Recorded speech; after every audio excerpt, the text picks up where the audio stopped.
Welcome home to USA Global TV and Radio, a place where dreams take flight, with authentic storytelling, diverse perspectives and meaningful conversations, where global stories unite and bridges are built beyond all borders. Discover world-class education, entertainment, hope and inspiration. Together, we're building bridges worldwide. Subscribe to our channel, USA Global TV. Download our app, USA Global TV. Be our guest or join our team. Visit usaglobaltv.com. Thanks to our founder and executive producer, Dr. Jacqueline Kerbeck. Music score by Yeffy Tang from Cloud Road Music. Voiceover artist Mike Porter. Creative direction by Paul Garcia. USA Global TV and Radio, your home for global connection. All rights reserved. This video and its contents are the exclusive property of USA Global TV and Radio. Unauthorized use, duplication or redistribution in any form is strictly prohibited.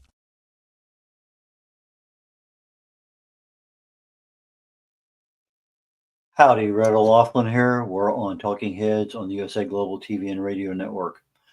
A few months back, probably right before Thanksgiving, I changed the format. Instead of talking about a topic and spreading out into 3, 4, 5, 6, 7, 8 weeks, I chose to go with one that's more suited toward my focus in life. I'm a researcher. I research the human body at the cellular level. Chemically speaking, I look for cause and effect relationships. What causes something to happen? If I know that cause, can I find something that's going to slow it down, stop it, speed it up, depending on what I need? And so from a chemical perspective, that's what I look for. My first degree is in chemistry. I fell in love with it way back in high school, got a degree in it. Unfortunately, I got an invitation to Vietnam, so I never got a chance to practice it. But it's one of those things I love to do. And I've been doing this now, probably this researching the human body, I'm going to say at least since around 2014, 2015. My wife had breast cancer and was going through chemo, and I was looking for what can I do to help her side effects. And it's amazing. We had some really good success, and then we kind of didn't, but then in the long term, we found some things that work. But what got me involved with today's topic, fasting, was something that had to be 3, 4 years before the pandemic. And I'm looking at Facebook, and day 3, day 4 of this guy's talk, he was doing a 3, 4, 5-minute talk every day on his 10-day fast. It was a water fast. He had never been on one before, and it caught my attention a little bit. I said, that's kind of neat. Oh, wow, that's interesting. And people would send in their questions, and he'd answer them pretty well. I said, yeah, maybe that's one of those things I'll do one of these days. Well, as part of my research into other things, I came across this PhD doctor out in California, Walter Longo. He's at the University of California. And he had proposed a 3-day fast, a 72-hour fast, to essentially rebuild the immune system. And that's all I knew at that time. I said, that's kind of neat. Love to do that myself. And so I tried a couple, and I wasn't successful getting beyond about 2 days. I could get 1 day and maybe the second, but maybe I was trying too hard. So I tried, but it wasn't as successful. And a little over time, I finally got that first 72-hour fast. And then I got, okay, let me do 96. Let me do 120. And over the years, I've been able to do that 72-hour fast easily. I mean, to me, it was a non-issue. Could I do 150? Probably. And I did. Anyway, last year for Lent, I decided I was going to do a 200-hour fast. I did one at the beginning of Lent and one at the end of Lent. And it wasn't that difficult. It really wasn't. But then I started studying more and more about fasting. And one of the things that I had noticed was that it's been used forever and ever, and actually long before forever. And it was used 100 years ago for people who had seizures. I lived with a couple toward the last year of college, and my whole purpose of being there was this guy had grand mal seizures periodically. Sometimes twice a day, sometimes twice a week. And if I was home, I was just there to have an extra insurance policy of having another person in the house. And so I experienced several dozen of his seizures over time. Well, It turns out that seizures were treated long time ago, Romans on up, by fasting. You find out, well, that guy hadn't eaten. Well, maybe if we do the same thing, we'll see the same results. And so a lot of experimentation, but seizures were treated by fasting. Then we got into this chemical world. What's the guy's name? He won a Nobel Prize. Had it on top of my tongue. It's gone. I'll think of it as we're talking. Anyway, so he won a Nobel Prize, but his whole thing was the fact that take sugar away and it may be a very good cure for cancer. Well, a lot of cancers love glucose. So you take away the glucose and the cancer cell starves. Well, that worked out well. He won a Nobel Prize. Wahlberg, Walburg. But what he didn't know was that some cancers love glutamine and our bodies create glutamine. So that didn't work out well. Got people to thinking maybe this isn't the answer. And so they kind of abandoned him. Don't ask me why, but they did. And so if you have a cancer that is very dependent on sugar, fasting from sugar is going to help a lot. In fact, Walter Longo found out that breast cancer could be treated as effectively as some of the drugs used as chemo drugs in addition to the in other words, let me rephrase that. Fasting was equivalent to some chemo treatments, depending on what kind of chemo they were using.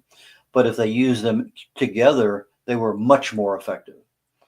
He also found out that if you went to 5 days rather than 3 days of fasting, your pancreas grew new beta cells, which actually helped a lot of the animal experiments that had essentially type 1 or type 2 diabetes. They would be able to survive quite well. So that was one. But if we're going on a fast, what is it for? Well, if it's to lose weight, what happens after you lose weight? We go back into our regular lifestyle and boom, we're back to where we were. So if you went through cancer and you didn't change something in your life, chances are 5 years, 10 years down the way, the cancer returns. And so you really need to be kind of careful about what you're doing. A Band-Aid on something is not going to change the problem. It may mask it for a while, but it's not going to change it. Now, one of the benefits of going on a fast is if you give up the sugars, the carbohydrates, your body converts over to ketones rather than glucose. And that becomes a major benefit in many regards. But that's what kind of an intro to this thing is. I've been fasting up until last June when I came down with shingles. Then all of a sudden my world went upside down for about 5 months, 3 months, just absolute pain. But after about 5 months, I became semi-human again. And I tried at the beginning of the year, January, to do a fast, and it was not good. I eventually ended up getting a 72-hour fast out this year, probably closer to the 1st of February than January. But it happened. So now I'm coming up here with March, and I was thinking, I really need to do something, also a 72-hour fast. But Lent is starting. Ash Wednesdays, I think, first week of March. And so I need to be a little bit more vigilant. So I'm going to talk a little bit about some of my fasting thoughts and processes as we go through today's show. But let me get my slides lined up so that I can get that up and talking. So we're talking today, Talking Heads, USA Global TV and Radio Network. What would I do? red.olaughlin on fasting. And let me back up one. We're live streaming on Amazon Fire, Zizzle TV, E360 TV, YouTube. We have a couple of channels there, Android TV, Apple TV. Social media, I'm simulcasting on 2 of my Facebook channels, my author channel, my personal channel. And there are other live streaming opportunities that are out there. We also have live podcasting audio on half a dozen or more channels. So USA Global TV is seen in a lot of places. And as always, my shows are for awareness and education. That's kind of an intro. So let's talk a little bit more. This slide is usually the last slide in my repertoire as I'm talking, and I get down to it, and I have 30 seconds left to cover everything, and it rarely happens. So, you want to know more about me? My website has been tweaked and tweaked and tweaked. It's still got one more major tweak to go, but it's good enough to throw up there and have people look at. red.olaughlin.com. Red like the color, just like my hair. Red O'Laughlin, OLAUGHLIN. So red.olaughlin.com. And that is a place you can buy my books. I'm available on Amazon and probably 15 other publishing locations. And there's a place on my website that you can find. If you don't like Amazon, you like one of the other ones, go for it, because they're all out there. But I have No Matter What You Can Do. It really talks about the subconscious mind. Dr. Not Maxwell Maltz. Yeah, Maxwell Maltz is a cosmetic surgeon, and he came up with this psychocybernetics, and that's what that's based on. The Joy of Ageless Health is based on the 6 or 7 things that allow disease to grow in the body. And you're talking about stress and toxins and radiation, infection, inflammation, diet, exercise, those kind of expectations rather than exercise. And I go into details there. Today's lecture is kind of more oriented along longevity secrets for healthy aging. And I'm actually writing a sequel to that right now called Aging Sucks. And I'm covering the other 10 or 12 causes of aging, going into a lot of detail. I wrote 40 plus articles on Alzheimer's during COVID that I put into a book. And they talk about what causes these things to happen. What can you do? And I have a book, I call it, How to Write and Publish a Book for Free. And then Failure is Not an Option is based on the NASA Mercury 7 astronaut program, and looking at what were they doing, what can we do to accomplish our goals. And I added a lot of new things in there that are not typically talked about in goal setting. So moving right along, I have my archives that are available. You go to this slide in YouTube, and you can find us. You can find my website. I have all my live streaming TV shows there too. So it just gives you a place that you can look at the stuff that I have going out there. A little bit of background. I'm a researcher, never been in the medical field, never been in the pharmaceutical industry. My first degree was chemistry. I never got a chance to practice chemistry because I got an invitation to Vietnam. I have 5 total academic degrees, all in different subjects, 7 professional certifications. I was in the Navy for 31 plus years, got to 61 countries, retired as a Navy captain, flew for 16 years, naval flight officer, P-3 aircraft, anti-submarine warfare. My whole thing that I do today as part of my life is studying. I study cause and effect relationships, again, in the human body at the cellular level. And I'm looking for what's going on, because nutrition is not something that doctors are taught. They're not taught to look for cause and effect. And so whatever I can do to help you talk to your doctor better when you're going in for something, that to me is the focus of these presentations. Last year we were married for 56 years, hopefully 57 coming up here this summer. We have 2 kids, 3 grandkids, and 1 great grandson who just had his first birthday and started walking on the same month. And we're super happy about that. Why it took him an extra little bit to walk, we don't know, but we're happy. Written a number of books, 8 right now. I got 2 more in progress that I'm writing as I'm speaking. Independent publisher. I've done over 40 books for other authors, published them. Distinguished Toastmaster, a writer. I have over 1,000 LinkedIn articles, all original content, mostly dealing with some aspect of health and wellness. This presentation today is for educational purposes only. And on the USA Global TV and Radio Network during 2024, my show, The Wise Ones, which precedes this one on every Thursday. I do 3 shows on Thursdays. I do Corner Bookstore, The Wise Ones, and Talking Heads. The show, The Wise Ones, I was number 2 and number 6 during 2024. Very proud of that. Very happy for the network.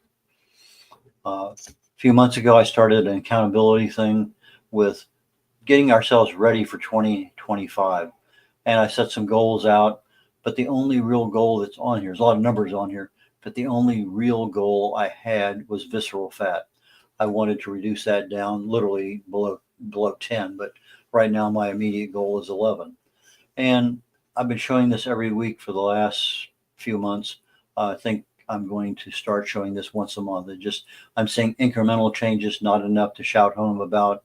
One week I might be up 0.1, next week I'm down 0.1. That's really not much to talk about. But I think over the course of a month, it's going to be a whole lot better. So lost a little bit more. I lost what I gained last week. My body mass index back down again. Body fat, yeah, it's coming down. It actually came down this week from last week, but went up 0.3. That's strange. Things happen. Subcutaneous fat, same thing, went up just a hair. But the visceral fat, I'm happy I'm down again on that, and basal metabolic rate down again. So I'm going to show this again at the end of March, and hopefully I'm going to have some pretty good results. So let's get on to our today's talk. My longevity secrets for healthy aging: how to live to 100 years of age with the body of a healthy 50-year-old and the mind of a 25-year-old. Well, in reality, the 25-year-old mind is pretty easy because our brains stop aging at about 24, 25 years of age. So teenager, still a problem, haven't got everything working well. You turn 20, 21, 22, you're starting to get into that. Okay, I'm finally starting to get a brain that's stable. And so the 25-year-old part is pretty easy. The 50-year-old part, well, there are still things you can do to make yourself look younger, but living to 100 without somebody changing your diaper, that's another area of concern. But the biggest part is being able to live a healthy life into your 70s, 80s. I'm getting there pretty closely into the 80s and beyond. So, but the couple things that we're talking about today from a fasting perspective, this is the book that would probably be most beneficial for other people. Now, let's get right into fasting in some detail. What is fasting? Abstinence from food and drink. It can be something as simple as water. It can be absolutely nothing. A dry fast means nothing goes into my mouth. People do it for health reasons. They do it for ritualistic reasons, religious reasons. Ramadan's probably well known for most people. The Lenten period for Christians is another one of periods of fasting. And some people do it for ethical purposes. Fasting can be a partial. In other words, I'm going to fast 1 day a week. I'm going to fast whatever that period of time is. A lengthy fast, for me, it's an extended fast, a minimum of 72 hours. And again, my fasts are water and unsweet tea, and that's it. That's all I have during my fast. Could I also have a squeeze of lemon and some water? Yeah, it's not going to cause much of a metabolic response. So there are some things that you can have a very, very little amount and still qualify as a fast. And I could be doing an intermittent fast, and we'll talk a little bit about that more in this presentation. But fasting's been literally done since 500 years before Christ, 500 BC. I put 5 BC. It's actually 500 BC. Error, no problem. Sometimes fasting is done as a protest. We see it done sometimes somebody's captured and they're a captive, sometimes in jail. There are a lot of reasons why people fast, and we'll talk about some the other more common ones. But if you Google, what's the longest fast? Almost every single time you're going to come up with Angus Barbieri. A few years ago, he fasted for 382 days. Absolutely no food. He had water, but he was also supplemented on nutrients in order to maintain certain things. And it was a medically supervised fast. In and out of the hospital, he lost just under 300 pounds, and he had it to lose. And then after the fast is over, he maintained it for 5 years. And that's a hard thing to do. It really is. You're changing a whole lifestyle and then try to maintain it. That's another animal. But then I'm Catholic, been religious most of my life. And I wrote a book last year, How to Get to Heaven as a Catholic, Bypassing Purgatory. But one of the things that I do, in addition to researching my chemical reasons why things happen in the body, is, well, I'm interested in the lives of saints. I finished a book literally a couple months ago on Padre Pio, and I'm interested in what was going on at that time, what was the culture like, and what did they do.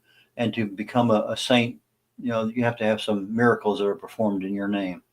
Uh, and many of the saints, many religious, have fasted literally for years. So let's talk about some of those. One of the earliest ones that's recorded about living, and I'm talking about fasting in all of these cases.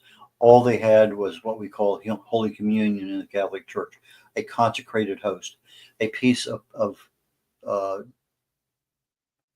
wheat or some other kind of grain that's literally the size of a quarter, and that's all these people had day in. That was it, once a day, maybe some wine to go with it as part of the blood of Christ, but that was it. Most of them back then, it was a host a day and water. So even though they said that Blessed Angela was one, and blessed means that you have one miracle that has been authenticated, two or more, and you have the title of saint. So Blessed Angela, even though she lived for a long time there, I could not actually find 20 years, 2 years, whatever it was. I looked and looked and looked and was unable to verify how many years, but most of them said that she lived on Holy Communion for a number of years. Saint Ludvina, again, in the 1300s, she is attributed with 38 years of fasting, but 8 years was nothing but communion. That was it, consecrated host and water.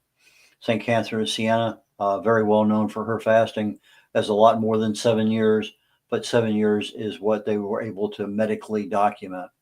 St. Nicholas is kind of a really unique character, a male. He had 10 kids, but he was also known to levitate. They would come into the church and he might be 10 feet over the altar. And he'd be up there for 10 or 15 minutes and then come back down again. But his medically observed fasting of only being on a host of communion was 20 years. St. Joseph of Cupertino, again, at 60 years of age, most of his life he was on an intermittent fast, and the fast consisted mostly of the Holy Eucharist. Let's get up into the 20th century. Martha Robin, a French Catholic mystic, mostly in the 1900s, and she fasted for 53 years. And this has been documented in more ways than you can take a look at on Holy Communion and water. But she was 226 means that 2 of 26 saints that had fasted for a long time actually have what's called the stigmata, the wounds of Jesus Christ, where she might have had the crown, where that the wounds there on her hands, on her side of her chest, where the spear went through, on her feet. But it turns out that 2 of the 26 were men, the others were all women. So the stigmata is there, and sometimes it's visible, and sometimes it's under the skin. Sometimes it only shows up after death. But her 53 years was very definitely medically documented. We in the 20th century, and people absolutely just shake their head. And I think she's one of the ones that would gain 2 to 5 pounds a week and then lose it again. But the people who have stigmata and are in a fast like this, they suffer really terribly on Fridays, because that's when Christ died. Floripes de Jesus of Brazil, they call her Lola, was a mystic. Again, most of the 1900s.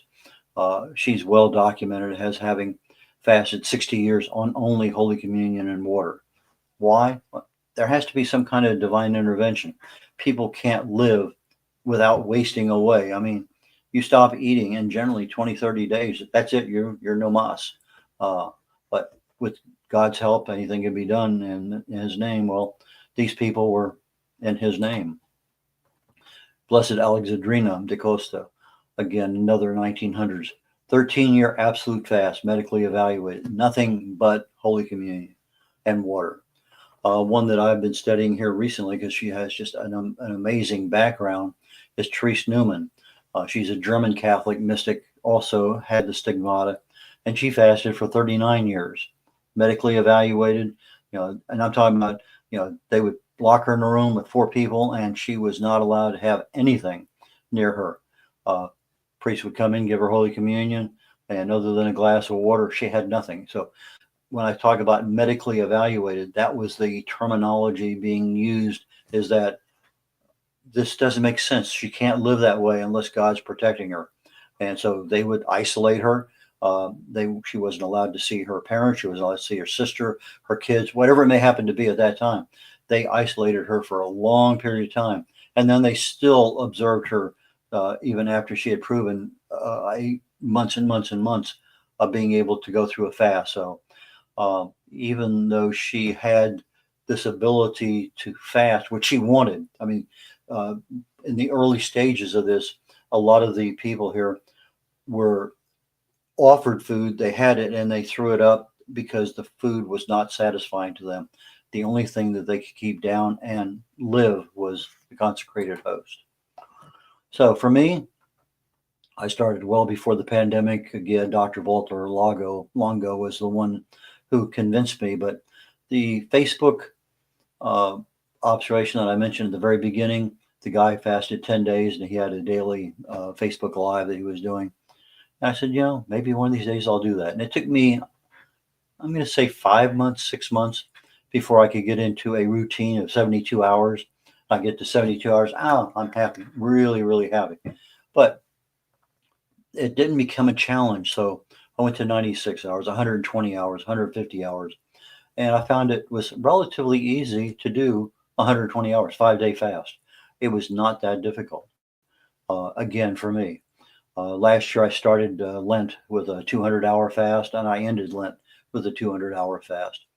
And it wasn't until I started additional research into what is a fast doing. I mean, yeah, it's nice. It rebuilds my immune system. If I'm doing it long enough, it helped rebuild my pancreas. But the part that became really important to me as a researcher, as somebody who really and truly loves to find out what is helping my body, particularly in aging, is this. One of the body functions is 2 of them. One's called mTOR and the other one's called autophagy.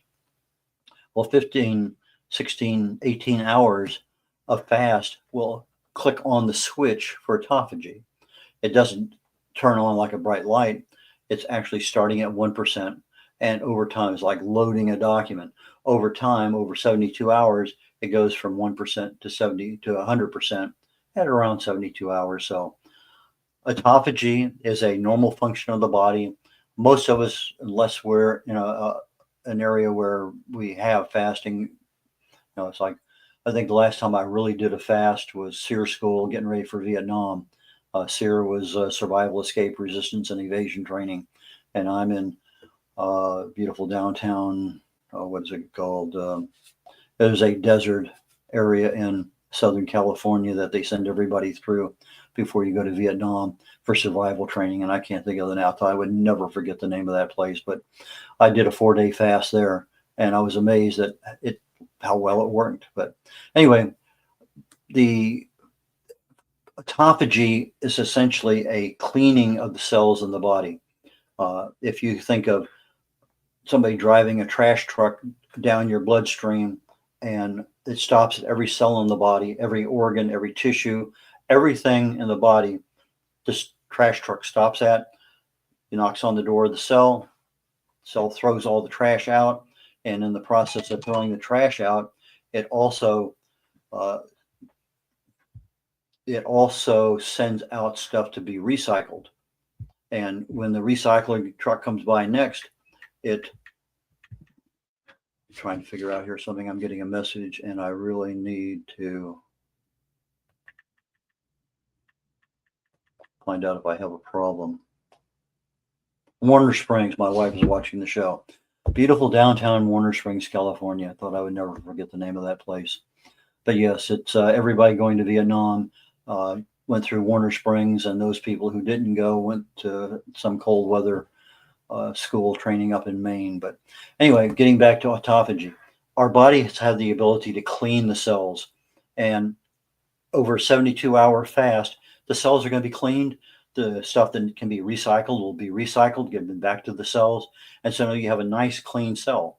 Over time, 10, 20, 30, 40, 50 years, these cells get really clogged up with stuff. The efficiency, the effectiveness of the cell in doing its job, providing energy, the mitochondria, the DNA, everything going on in that cell is impacted by all the trash and junk that cell produces that it can't get rid of because it's never allowed to get into this autophagy stage. So I mentioned the 5-day fast has more benefits. Well, that deals with the pancreas and its ability to create beta cells. And there's some exploratory things about taking alpha cells from the liver and transplanting them, and they become beta cells or functioning beta cells. A lot of things are going on out there in California with Dr. Walter Longo. But one of the things that I find fascinating that he has come up with this thing called a fasting mimicking diet. Your body can actually eat certain kinds of food and thinks it's still fasting. It's just amazing. And so you can go on a 5-day fast and actually eat. Anyway, autophagy starts at around 18 hours and ends at around 72. It resets our immune system. 80% of our gut comes from our immune system is in our gut. About 80% of our immune system is there. So if I take away food for 2, 3, 4 days, the gut stabilizes and is able to rebuild itself. And that's one of the things that's really super important. Fasting, we think of breakfast breaking fast. Well, that's the Western philosophy. And we said, oh, breakfast is the most important meal of the day. But in reality, Eastern philosophy says, I don't care whether you eat breakfast or not. It's not that important. And so we have become accustomed to marketing ploys that focus on breakfast. Now, 100 years ago, you had to go out and really physically work, and you're up at 4 in the morning and you're having a big meal just like you would late in the afternoon. And that's because you're working your butt off until you get to noontime to go get some food and be able to do your job. Well, nowadays we don't have that. Drive to work, you're sitting in front of a computer most of the time. And that big breakfast doesn't mean the same thing it did 100 years ago. But the Eastern philosophy says the biggest meal of the day should be noon, because now you have all day long to process it, to digest it, and a very light meal at dinner so that you're not disrupting your sleep.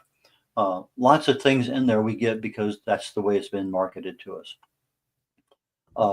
Eating 2, 3, 4, 5, 6 times a day. You have some nutritionists say that's the way to go. I think it started in Canada in the 80s as a way of losing weight. I have no idea how that was sold to anybody. I don't believe in it. I don't think it works. If you're even slightly diabetic or pre-diabetic and you're allowing your body just constantly churn, never have a chance to relax, I think there's something wrong with that. But depending on what you want to look at, there's a lot of things out there that says, hey, this works great. Other ones say, I wouldn't touch it with a 10-foot pole. But what is your goal in doing something like that? Lots of reasons for it, but I don't see a benefit, and that's just me. Hunger, dehydration, habit. Why do we eat? Why do we want to fast? What is our goal? That's a kind of a critical thing. Well, for immune system reset, great goal. To improve our health, great goal. Weight loss, temporary as it may be, because if you go back to your old lifestyle habits, your weight's going to come back. More importantly, aging and age-related diseases, a lot of things have been shown that if you feed animals 30% less food intake calories, they actually live longer and in better lives and look younger than their peers that have had the regular diet. So a lot of things now are being shown that you take the exact same food, give it to somebody within a 2-hour window, 3-hour window, they eat it, they lose weight. But if they eat it throughout the day, like they had done earlier, 2 meals a day, 3 meals a day or more, they're finding out that the weight is lost because it's not the matter of calories, it's the matter of the time involved. So that, to me, I think is a big deal because your body now has time to properly digest everything. Other reasons, weight loss, inflammation reduction, cancer prevention. I think that's a good one for a lot of people because if you cut out of the sugars and you're susceptible maybe to one of the cancers that is predominantly a sugar eater, the fuel that provides growth for that cancer cell is sugar, then you're taking that away from it. And that can be used in many, many regards. If you have blood sugar issues, you're pre-diabetic, might be a good thing to talk about. Talk to your physician first, always. Brain health, heart health, reducing your insulin resistance, delaying aging, longevity, cholesterol. There are lots of things there. Dementia, a lot of fasting helps neurological symptoms immensely. HGH is human growth hormone. As you're a kid, you make lots of it. You get to be 78, 80 years of age, you're making almost nothing. You go on a fast, all of a sudden you're starting to make human growth hormone back like you were as a teenager. Metabolism, lots and lots of studies out there as to why, from health reasons, we should be doing it. 1 meal a day is a type of fasting. So you're literally fasting 23 hours a day. Intermittent fasting is 12, 15, 18 or more hours a day between meals. Alternate day fasting, I've tried it and I've been very successful with it. But every other day you fast. Extended fasting, very successful with that. Many years of doing 72 to 100 or more hours a month. Water fast, religious fast, medical fast, lots and lots of fasting. Is so much stuff out there. The critical part that I think, if I'm doing any fast, is that after I fast, I need to have nutritional balance. If I'm looking at disease, which I do, looking at disease being a deficiency of nutrients, well, if you're delinquent in vitamin B12, that mimics Alzheimer's. If you're deficient in something, there's a lot of things that can happen. One of the things that most Americans are deficient in is vitamin D3. And it's the only vitamin the body makes. And we go out of our way to avoid sunshine. We'll wear a hat, we'll wear sunblock, we'll wear long sleeves. We do everything in our power to avoid the one chemical our body creates. And our body needs it for a reason. But I would rather have food than supplements, but there are some supplements that I really prefer to take. For instance, vitamin E, it's 8 different chemicals for tocopherols, for tocotrienols. I don't normally get that in the foods that I eat, but I can get that supplementally. And if I literally have that much, I think it's alpha tocotrienol in my brain, it really facilitates the ability of the brain to bypass blood clots in the event you have a stroke. And so people who have higher amounts of that particular vitamin E generally don't have any side effects after a stroke. So getting ready to wrap things up, and we're almost at that time. What is your goal? Why do you want to fast? What's worked before? Our subconscious mind can help us or hurt us in big time, just unbelievably. Whatever you decide to do it incrementally, but get yourself mentally adapted first. Tell somebody about it. Get an accountability partner. Recognize your feelings. Are they due to habit? Are they due to hydration, dehydration, hormone imbalance? A lot of things there. Start out with smaller portions. Start lengthening the time between the times you eat. I start at least 3 days in advance of any extended fast. And to me, an extended fast is 72 hours. I tell my wife what's going on. Everybody knows that I'm on a long fast.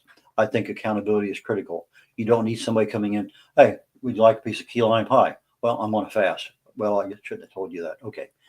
But I have no problem cooking when I'm on a fast. So I need to do something, I do it. I'm just, that period of time, my brain just disconnects from everything. I love tea. I have 6, 7 different kinds. Lately, I've been doing salt in my water, usually a Himalayan salt. I try to remain hydrated all the time. Avoid diet drinks. If I need a sip, I take a sip.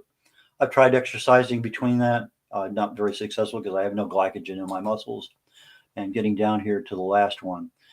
Consistency is critical. I want autophagy for me to take effect in there. I have a shift in my body's fuel supply from glucose to ketones. I've had some interesting experiences I've talked about in the past because of the foods I choose to eat. I leave my body acidic rather than alkaline. As a result, my body is leaching calcium out of my bones. Shouldn't be, but it does. Lots of issues there with that kind of process. But I've been very, very successful with the Atkins diet. Lost 40, 50 pounds, kept it off for years and years. But to me, the key is Listen to your body anytime you're doing anything. Take my information, talk to your doctor. So I'll catch you all next week. Take care. Bye now.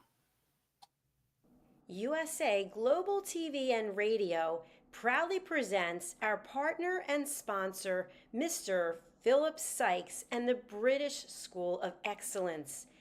Building confidence, changing lives. And now, proudly presenting the Polished Professional.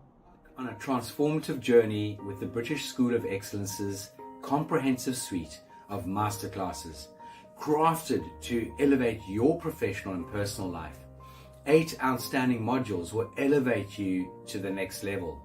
Module 1, Exploring Life's Purpose, delves into the depths of self-discovery, guiding you to chart your unique path to fulfillment and success. Module 2, Mastering Professional Presence and Confidence. This masterclass is a deep dive into the art of self-assurance and commanding presence, which is essential for standing out in today's competitive landscape. Module 3, Learn the secrets of visual impact, how to curate a personal style that amplifies your professional brand. Module 4, Mastering Professional Etiquette and Communication Excellence, navigating the nuances of corporate interaction with grace and tact. Module 5, Elegance in Eloquence. We impart powerful techniques to captivate and persuade any audience with your oratory skills. Module 6, Unlock the potential of your emotional intelligence, EQ, and harness the ability to connect, empathize, and lead with emotional savvy. Module 7, Mastering DISC, building a gateway to understanding behavioral styles, fostering better personal and professional relationships. Module 8, Mastery in Dining Etiquette, building your confidence to perfect the subtleties of dining with finesse, enhancing your social savviness at any table. Step into the Polished Professional program where poise, elegance, and excellence aren't just taught, they're instilled for life.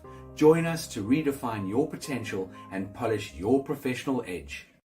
To learn more, go to thebritishschoolofexcellence.com. The British School of Excellence are investors in people. Let us invest in you. Ever dreamed of hosting your own TV show, sharing your story with a global audience? Now's your chance to shine.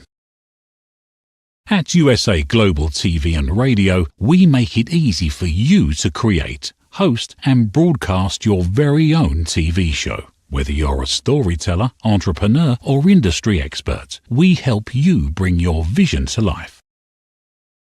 With our exclusive interview, live streaming, and podcasting training, you'll gain the skills and confidence to captivate your audience. Our global platform ensures your voice is heard worldwide. Join our community of creators who are already making an impact, one show at a time. Step into the spotlight. Host your own TV show on USA Global TV and Radio. Book your discovery call today at usaglobaltv.com. Copyright 2025 USA Global TV and Radio. All rights reserved. Terms and conditions apply. To learn more, visit usaglobaltv.com. What if one simple skill could change the way you connect with the world? What if listening could open doors to deeper relationships, stronger businesses, and a better you? Dr. Jacqueline Kerbeck, the Listening Mentor, brings you USA Global TV and Radio, a space where voices are heard, ideas are shared, and global communities thrive. Through the elevated listeners' courses and books, you'll master the power of listening, set boundaries with confidence, and transform conversations into opportunities. Join us. Listen, learn, elevate. Whether you're a leader, a coach, a business owner, or someone seeking stronger connections, your journey starts today. Subscribe, learn, and transform today.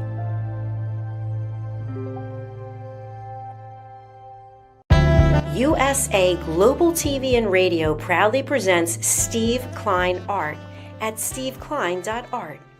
My name is Steve Klein, born Manchester, England, 1953. My quest in my lifetime is to create artwork from my soul and the deepness within my wildest dreams and fantasies. In 2012, my heart stopped when I was given too much anesthetic for a minor knee operation, and this near-death experience took me to another multidimensional world, an out-of-body experience, and I was given the gift of being blessed by an overwhelming, burning passion to become, for the very first time in my life, an artist with an eternal, passionate desire to bring my art, which I've named multidimensional, subliminal, freeform art, to the world, as only 3% recover from what I experienced. And now in my golden years want to release my cosmic, vital energy through my art to allow people to be a part of my cosmic dance. To learn more, email roccogoodwine@gmail.com. For VIP pricing, mention USA Global TV and Radio.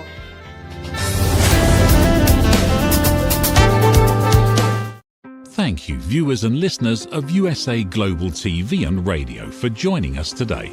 We're honoured to have your time and attention as part of our global community. At USA Global TV and Radio, we believe in the power of authentic conversations, meaningful connections, and creating a world of possibilities together. Want to be part of something bigger? Join our team of elevated listeners at usaglobaltv.com, a space where your voice matters and your ability to listen transforms relationships. Stay connected with us across all our platforms for thought-provoking discussions, expert insights, and empowering stories. Subscribe to our channels at youtube.com/c/USAGlobalTV. Follow us on social media and explore the endless opportunities we're creating for growth, learning, and inspiration. Together, we're not just broadcasting, we're building bridges and changing lives one conversation at a time. For inquiries, contact us at info@usaglobaltv.com. Music by Johnny Dies. Produced by Executive Producer and Director Dr. Jacqueline Kerbeck. Voiceover by Mike Porter. Creative Direction by Paul Garcia. All rights reserved. Copyright 2025. Visit usaglobaltv.com to view our full terms and conditions.